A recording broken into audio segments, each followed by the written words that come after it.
గతంలో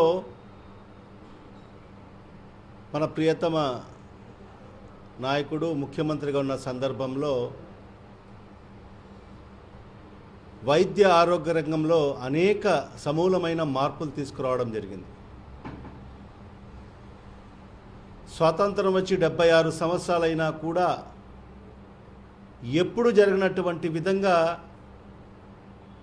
మరి వైద్య రంగంలో మరి ఆనాడు జగన్మోహన్ రెడ్డి గారు ముఖ్యమంత్రి ఉన్న సందర్భంలో మరి అనేక సమూలమైన మార్పులు తీసుకురావడం జరిగింది. ప్రతి పేదవానికి మెరుగైన వైద్యం అందించాలి, ప్రతి గ్రామంలో కూడా ఎవరు కూడా ఇబ్బంది పడుకోకూడదు, వైద్య రంగంలో వైద్యం వాళ్ళకు అందకపోకుండా ఉండకోకూడదని చెప్పి భావించి మరి అనేక సమూలమైన మార్పులు తీసుకొచ్చి మరి అదే కాకుండా మన రాష్ట్రంలో 17 కొత్త మెడికల్ కాలేజీలు ప్రభుత్వ పరంగా ఏర్పాటు చేయాలని చెప్పి నిర్ణయం తీసుకొని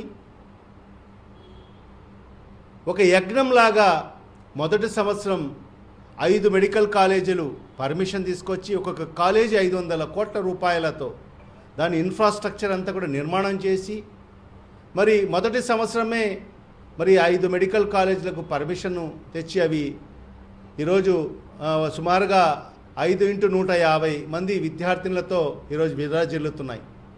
మరి రెండవ సంవత్సరం అంటే ఈ సంవత్సరం ఇంకా 5 మెడికల్ కాలేజీలు ప్రారంభించాలని చెప్పి దానికి సంబంధించిన పూర్తిగా ఇన్ఫ్రాస్ట్రక్చర్ అంతా కూడా మరి ఏర్పాటు చేయడం జరిగింది. మరి దురదృష్టవశాత్తు మన ప్రభుత్వం అధికారంలోకి రాకపోవడము, మరి దానికి సంబంధించి మరి ఈ ఏదైతే ప్రభుత్వం వచ్చిన తెలుగుదేశం మరి జనసేన మరి కూటమి ప్రభుత్వం ఏదైతే అధికారంలోకి వచ్చిన తర్వాత ఎంత దుర్మార్గం అంటే మరి ఈ మెడికల్ కాలేజీలన్నీ కూడా ప్రైవేటీకరణ చేయాలి అనే ఒక దురాలోచనతో మరి ఈరోజు ఈ ప్రభుత్వము చంద్రబాబు నాయుడు గారు ముందుకు వెళ్ళడం ఎంతవరకు సమంజసం ఒక్కసారి రాష్ట్ర ప్రజలుగా ఆలోచన చేయాల్సిన అవసరం ఉంది. మరి చంద్రబాబు నాయుడు అనే వ్యక్తి ప్రతి సంస్థల్ని కూడా నిర్వీర్యం చేసి ప్రైవేటీకరణ చేయాలి అనే ఆలోచనతో ముందుకు వెళ్ళే పరిస్థితి. గతంలో కూడా ఏపీఎస్ఆర్టీసీని కూడా ప్రైవేటీకరణ చేయాలని చెప్పి మరి ముందుకు వెళ్ళిన పరిస్థితి చంద్రబాబు నాయుడు. మరి గత ప్రభుత్వంలో జగన్మోహన్ రెడ్డి గారు ముఖ్యమంత్రి అయిన తర్వాత మరి ఏపీఎస్ఆర్టీసీని కూడా ప్రభుత్వంలో విలీనం చేసిన పరిస్థితి. సుమారుగా 64,000 మంది మరి ఆ ఏపీఎస్ఆర్టీసీలో పనిచేస్తున్న ఉద్యోగస్తులందరూ కూడా ఈరోజు ప్రభుత్వ ఉద్యోగులుగా గుర్తింపు పొందడం జరిగింది.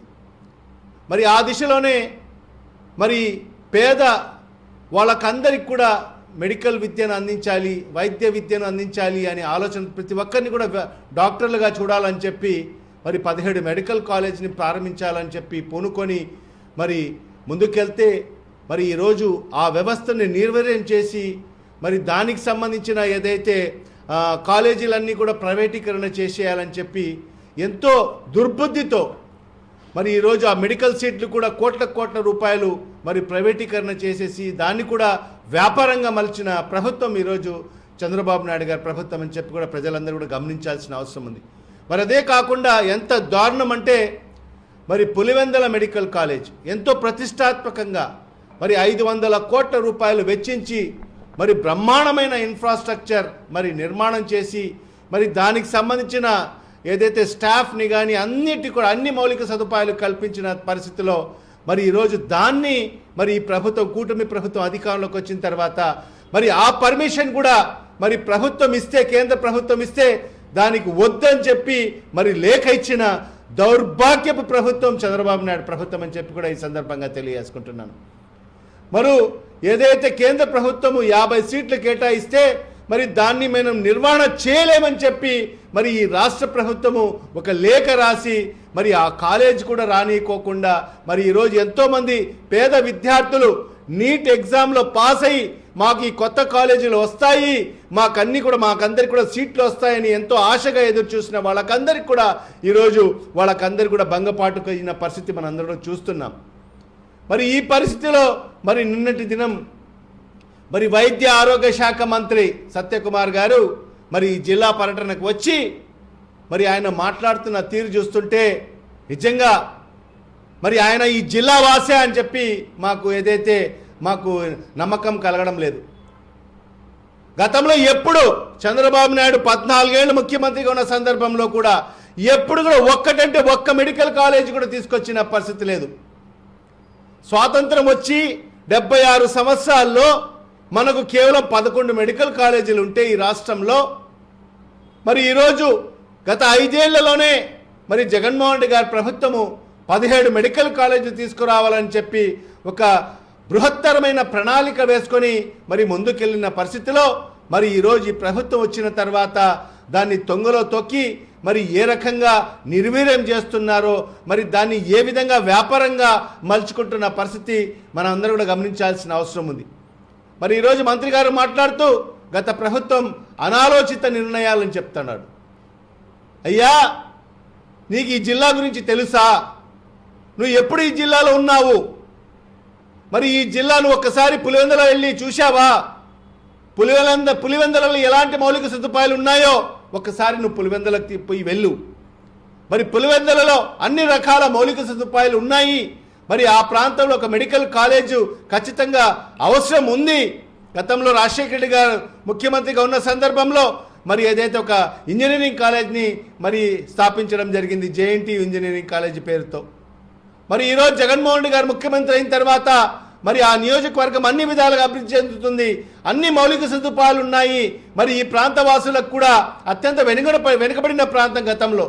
మరి అలాంటి ప్రాంతాన్ని గతంలో రాజశేఖర రెడ్డి గారు అభివృద్ధి చేశారు. తర్వాత జగన్మోహన్ రెడ్డి గారు వచ్చిన తర్వాత కూడా పులివెందుల ప్రాంతాన్ని అన్ని విధాలుగా సస్యశ్యామలం చేసి మరి ఆ ప్రాంతంలో ఉండే విద్యార్థులకు కూడా ఒక మెడికల్ కాలేజీ కావాలని చెప్పి మరి అక్కడ ఏర్పాటు చేస్తే దాన్ని నిర్వీర్యం చేసి మరి ఈరోజు మరి ఇక్కడ ఎలాంటి మౌలిక సదుపాయం లేదని మాట్లాడము చాలా విడ్డూరంగా ఉందని చెప్పి కూడా ఈ సందర్భంగా తెలియజేసుకుంటున్నాను. మరి ఇవాళ నేను ఒకటే చెప్తున్నాను ఈ ప్రభుత్వానికి, మరి ఏదైతే వైద్య ఆరోగ్య శాఖ మంత్రికి, అయ్యా మరి ఆ మెడికల్ కాలేజు దాన్ని కొనసాగిస్తూ మరి మీకు ఇంకొక మెడికల్ కాలేజీ పెట్టాలి ప్రొద్దుటూరులో అంటే ఇంకొక మెడికల్ కాలేజ్ ప్రొద్దుటూరులో పెట్టండి. ఎవరు వద్దంటున్నారు? మరి మీ హయాంలో ఖచ్చితంగా ప్రొద్దుటూరులో కూడా ఒక మెడికల్ కాలేజ్ పెట్టండి, మేము కూడా దానికి స్వాగతిస్తున్నాం. మరి అలాంటిది అది పెట్టకోకపోగా మరి అక్కడ మౌలిక సదుపాయాలు లేవు.